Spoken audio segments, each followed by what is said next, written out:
You've filled out some touch points and you've got a few sources to get data from. Now it's time to start filling out the map. Let's go through some of the different sources and see how their data fits into the map. Okay, so to get started, I'll fill out the touch points with my ideal experience. Well, it would be great if everyone found out about my bakery from all the great press that I want to be getting, right? So this is you thinking, yeah, this is how I'd love for people to find out about my bakery. It's a great thing to do. It's centering you on like your ideal world. So I think that's great. So I'll just try and fill out the rest with what I'd like everyone to experience. That looks like a pretty good idea, at least good enough to start seeing if that's how people's experiences really line up.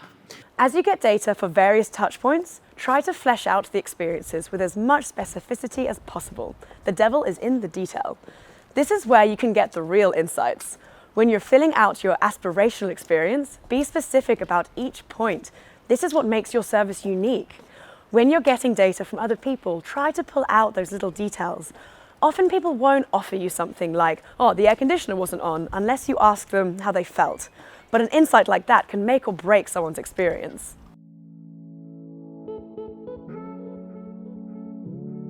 Going through, doing your scroll, people won't talk about their entire experience beginning to end. Amazing if you find somebody who almost like makes it sound like they're doing your research for you. Thank you, people. Sometimes they really want to tell you the detail. Okay, so this one, the staff are incredibly friendly and helpful. Brilliant. Well, I'd say what they're pointing out here is you're looking for importance. They are saying the importance of customer service and the importance of a human interaction.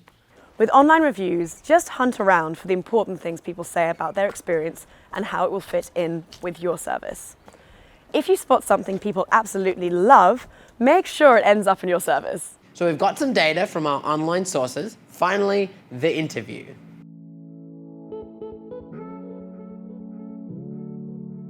Should I have my laptop out? Should I I always have the laptop out. I love it. I find people then actually really get into the story a little bit more, especially if you really don't be all like secretive and weird about this, just because then people do get a bit like, what did I say? What are you writing? What are you doing? You just like typing about my face right now? What's going on? So actually have it between you and actually get them to help you fill it out. For them to actually look at, you might actually, for this exercise, you might want to not have all the rows of other data and what other people said, because that's disposition. They'll be like, oh yeah, that reminds me of a thing. You don't want to bias that interview in that way. But having it there for them to go, oh yeah, like finding the place. Oh, that's interesting. Yeah, I did actually find it in this way. It can actually prompt their memory. And it's just nice to do a little exercise together as well, rather than it be so, I'm the interviewer and you're being interviewed. We've given it a go, filling out the map with some online sources and what we want the experience to be like. And now we'll be ready for taking this map into an interview because we'll know which are the touch points we want to get more information about.